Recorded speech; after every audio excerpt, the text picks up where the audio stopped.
You can be 15 years old, you can be 16, 17. A lot of people consider it the showcase moto of the sport. Do you agree with that, Carmen? Well, it's all the big guns usually, and it gives the slower riders or the younger riders a chance to see how they stack up against their peers, really. It allows a conglomerate of ages and proficiencies to get into it and go for it. This one right here are the fastest kids usually in the world that are right here in this moto right here, the 14 and over open. Not only is it a battle for speed, it's also a big battle for psych in these type of things. A lot of psych in BMX racing, and you got a 14. Oh my gosh, we have a bad spill on that. The gate hung up a little bit. It may have been a false start. The racers are looking backwards to see if they're going to call them over again, and it looks like they are. Let's take another look at that, and Carmen, perhaps maybe you can explain why the big pileup at that starting gate. Here it is again. Well, the starting gate is held by a magnet right there, and it seems like the riders are anticipating the gate a little bit. Look at that punishment these guys are taking. And that's a concrete face, by the way. That's not a dirt face. That's concrete. And I wish he had gloves, huh? Boy, I think in the next race he's going to be wearing some. Yeah, he's looking at his hands already. Yeah, these guys are forced to ride in pain, and looking at that guy's hand reminds me of Greg Hill's hand that I saw after the second round in the Pro Main.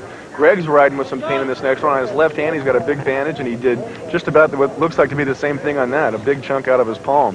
So these guys are regrouping here, this 14 and over open. We talked about this class being the showcase class of the sport. We could see some of the aggro-ness or the aggressiveness in that class as those guys are just dying for that gate to drop and to get under a good lead. Well, it's a situation that sometimes can't be helped. It seemed to me that the gate was functioning properly on this last start, just that a couple riders anticipated it. But it's one of those situations that you can't tell, really, what happened. Here's this guy wishing he had a glove sponsor at this point in time. Amen, brother. If he does have a glove sponsor, he's going to be awfully mad.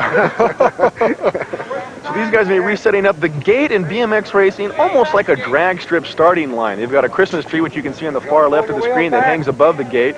And the Christmas tree literally just lights down to the bottom.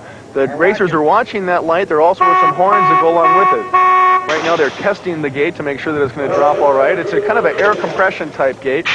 And I talked with some of the pros earlier, and they were talking about the gate and the fact that it's a slow-moving gate. Here's those Christmas tree lights that we were talking about. Red at the top, then two oranges or amber in the middle, and then a green at the bottom.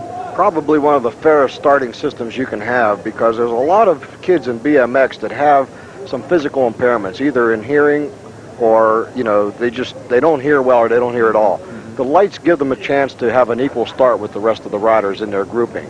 The horns also allow the riders to concentrate and look down at their tire and listen for the sounds. You can see those guys staring at the lights, and the gate drops. A clean start. The 14 and over open category are underway. Now again, kids of all ages racing this one. Another spin out in this first turn. The track getting a little bit dry. And number 53 from Schwinn is tearing it up. 14 and over.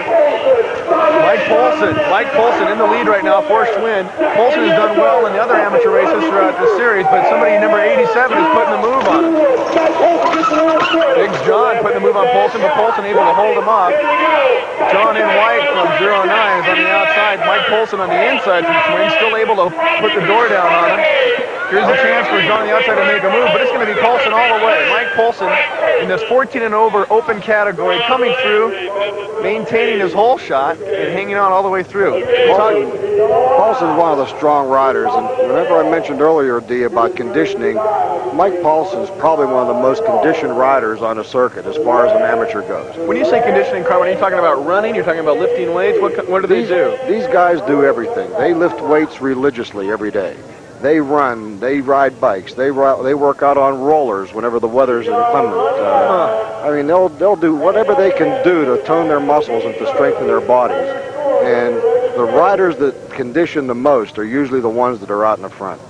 Also in the 14 and over open class, it's kind of a good gauge for these guys to see how close they are to becoming like a junior pro or a B pro.